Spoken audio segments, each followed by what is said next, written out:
Master plan से बाहर जमीन खरीदकर किए गए 126 करोड़ रुपए के घोटाले की जांच के लिए सोमवार को सीबीआई की टीम यमुना अथॉरिटी के कार्यालय ग्रेटर नोएडा पहुंची। टीम ने किसानों से सीधे जमीन खरीदने और अधिग्रहण से जमीन लेने को लेकर भूलेख विभाग से जानकारी जुटाई। साथ ही जमीन के भुगतान की प्रक्रिया को लेकर भी जांच पड़ताल की। टीम करीब 2 घंटे तक रही। सीबीआई की टीम आने से दफ्तर में गहमागहमी का माहौल रहा।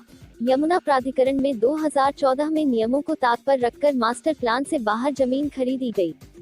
प्राधिकरण की आंतरिक जांच के बाद इस मामले को सरकार ने सीबीआई को दे दिया।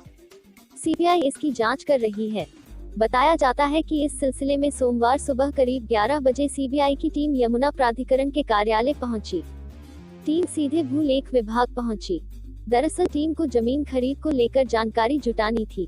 टीम ने यह जानने की कोशिश की कि किसानों से सीधे किस तरह जमीन खरीदी जाती है और अधिग्रहण करके किस तरह जमीन ली जाती है। टीम ने भूलेख विभाग में कागजात की जांच की। इसके अलावा जमीन खरीद का भुगतान किस तरह से किया गया। सीबीआई टीम को ऐसे दर्जनों सवालों के जवाब की तलाश थी। करीब 2 घंटे बाद सीबीआई की टीम यहां से निकल गई। सीधे जमीन खरीद कर दिया गया लाभ। इस जमीन घोटाले में सीधे जमीन खरीद कर फायदा पहुंचाया गया। सीधे जमीन खरीद में एक दर तय कर दी जाती है, जबकि भूमि अधिग्रहण अधिनियम के तहत किया जाता है। इस मामले को भी सीबीआई देख रही है। इन बिंदुओं से भी आरोपियों पर शिकंजा कस सकता है। इस तरह गांवों में खरीदी गई जमीन 2014 में मथुरा के 7 गांवों मादौर, शेट्टी बानगर से पट्टी खादर, मौलाना खादर, सौतीपुरा बानगर व नौहझील बानगर में 57.15 हेक्टेयर जमीन खरीदी गई थी। इस जमीन पर प्राधिकरण की कोई परियोजना प्रस्तावित नहीं थी। यह जमीन मास्टर प्लान से बाहर थी। अब भी यह जमीन खाली पड़ी है। इस जमीन खरीद से प्राधिकरण को करीब 126 करोड़ रुपए का नुकसान हुआ है। यह जमीन उस समय की मुआवजे की तय दर से अधिक कीमत पर खरीदी गई थी। उस समय मुआवजा दर 693 से लेकर 1021 रुपए प्रति वर्ग मीटर थी, जबकि जमीन 768 रुपए से लेकर 2268 रुपए प्रति वर्ग मीटर की दर पर खरीदी गई थी। विकास प्राधिकरण के तत्कालीन चेयरमैन डॉक्टर प्रभात कुमार ने इसकी जांच सीबीआई से कराने के लिए प्रदेश सरकार को पत्र लिखा था। सरकार की सिफारिश पर गत वर्ष सीबीआई ने इस मामले की जांच शुरू कर दी थी।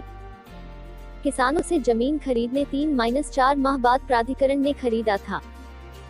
प्राधिकरण की जांच रिपोर्ट बताती है कि जिन लोगों से प्राधिकरण ने जमीन खरीदी उन्होंने किसानों से 3 से 4 माह पहले ही खरीदी थी, यानी सब कुछ पहले से तय कर लिया गया था। इस जमीन को खरीदने का कारण बाजना नौहझील पर रैंप बनवाने और किसानों को 7% भूखंड आवंटित करना बताया गया। पूर्व सीईओ पीसी गुप्ता अभी जेल में हैं। यमुना प्राधिकरण ने आंतरिक जांच कराने के बाद इसमें मुकदमा दर्ज कराया था। इस मामले में पूर्व सीईओ पीसी गुप्ता जेल में हैं, जबकि तहसीलदार समेत 12 आरोपियों की गिरफ्तारी हो चुकी है। सीबीआई के शिकंजे 1-2 आरोपी आ चुके हैं। सीबीआई की जांच के बाद कई और गिरफ्तारी हो सकती है। इस मामले में 19 कंपनियों पर भी मुकदमा दर्ज है। सोमवार को इसको लेकर प्राधिकरण में भी गहमागहमी रही।